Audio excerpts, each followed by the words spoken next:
L'élimination soudaine d'Emilien après 646 victoires dans les 12 coups de midi n'a pas seulement marqué la fin d'un règne télévisé historique. Elle a surtout déclenché une véritable onde de choc dans les coulisses de TF1, car derrière ce coup de tonnerre se cache une trahison inattendue, un secret éventé, une fuite orchestrée par un membre même de l'équipe de production. Un geste perçu comme un coup de poignard dans le dos par Jean-Luc Reichmann, lui-même qui ne décolère toujours pas. Car comment expliquer que l'information la plus sensible de l'émission ait pu se retrouver sur les réseaux sociaux plusieurs jours avant la diffusion officielle? Comment accepter qu'un tel sabotage ait été perpétré de l'intérieur par quelqu'un de proche, quelqu'un de confiance, quelqu'un qui partageait le quotidien de l'équipe depuis des années? Cette révélation prématurée sur l'élimination du plus grand maître de midi de tous les temps n'a pas seulement choqué les téléspectateurs, elle a mis en lumière une faille.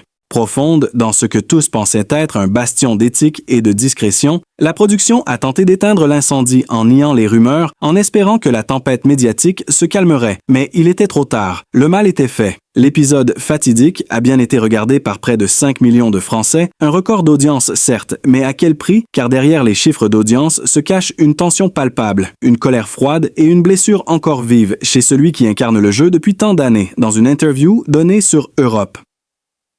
1. Jean-Luc Reichmann ne mâche pas ses mots pour lui.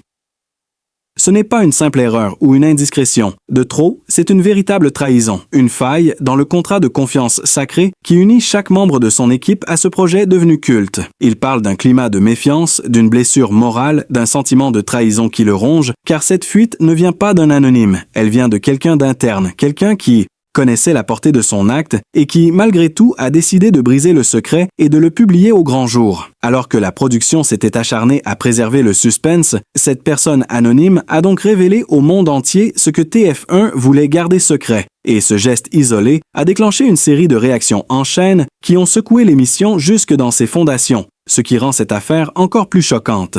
C'est la manière dont Jean-Luc Reichmann a découvert la trahison, une information confidentielle qui se retrouve brutalement en trending topic sur X ex-Twitter, sans avertissement, sans pudeur, exposant Emilien et toute l'équipe à une tempête médiatique incontrôlable pour l'animateur. C'est plus qu'une fuite, c'est un coup bas, une rupture du pacte moral qui l'unit à son équipe. Et cette fracture laisse une marque indélébile dans l'histoire du programme, car au-delà des caméras, des sourires et des applaudissements, une vérité brutale émerge dans l'ombre de la lumière des projecteurs. Même dans les équipes les plus soudées se cachent parfois des traîtres, des voix dissonantes, prêtes à briser un équilibre pour un moment de gloire ou une vengeance personnelle. Et si cette fuite a paradoxalement permis à l'émission de battre un record, elle a aussi laissé une cicatrice émotionnelle que ni le succès ni les chiffres ne pourront effacer.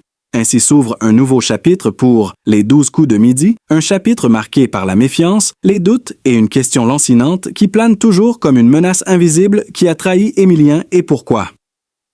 Si vous avez été choqué par cette trahison inattendue dans les coulisses de l'émission, si vous voulez découvrir les dessous cachés des plus grands jeux télé, les secrets que personne n'ose révéler et ne rien manquer des révélations futures, alors abonnez-vous dès maintenant à notre chaîne pour rester au cœur de l'info la plus brûlante et exclusive. Ce qui a véritablement bouleversé le public fidèle de l'émission, ce n'est pas seulement la chute du champion, mais les circonstances troubles et profondément dérangeantes qui l'entourent. Car selon des sources internes, dont l'identité reste soigneusement dissimulée, des tensions larvées opposaient depuis plusieurs semaines certaines personnes de l'équipe technique à la production principale et plus précisément à l'entourage immédiat de Jean-Luc Reichmann. Des rivalités anciennes, des frustrations accumulées et des conflits interpersonnels auraient nourri un climat délétère qui a fini par exploser au moment le plus stratégique.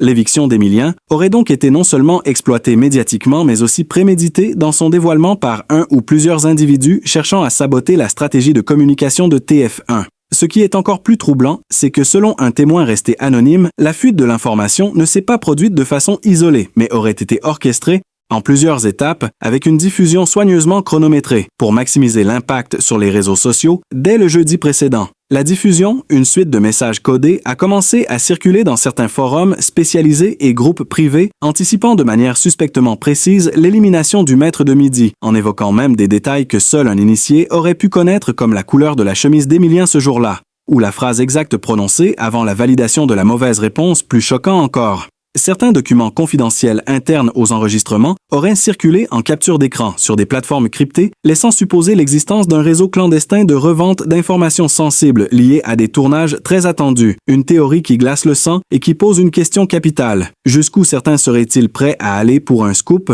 La gravité de l'affaire dépasse donc de loin le simple cadre de la télévision de divertissement. On parle ici d'une faille sécuritaire digne des plus grandes affaires d'espionnage industriel. Selon des experts en sécurité de l'audiovisuel, contactés discrètement par des journalistes, il est possible qu'un dispositif d'écoute illégal ou une infiltration technologique ait été mis en place lors d'un tournage précédent, permettant d'intercepter des données audio ou vidéo à distance, un scénario inquiétant, mais pas impossible, surtout lorsqu'on connaît la valeur médiatique d'une figure comme Émilien, dont le parcours a généré des revenus publicitaires colossaux et dont l'image est devenue un enjeu commercial de premier plan. D'ailleurs, certains observateurs n'hésitent plus à parler d'un sabotage économique ciblé, car l'élimination prématurée et dévoilée d'un champion aussi emblématique représente une perte de contrôle éditorial considérable pour TF1, qui avait prévu tout un plan de communication autour de la sortie du jeune homme devant des autres faits étranges. Plusieurs membres de l'équipe auraient été interrogés en toute discrétion par des responsables de la chaîne dans les jours qui ont suivi la fuite, mais aucune annonce officielle n'a été faite quant à d'éventuelles sanctions ou licenciements. Ce silence. Si vous voulez continuer à découvrir les secrets les plus choquants des coulisses de la télévision, suivre les révélations inédites sur les plus grands scandales du petit écran et rester informé avant tout le monde, abonnez-vous maintenant à notre chaîne pour ne rien manquer des prochains épisodes.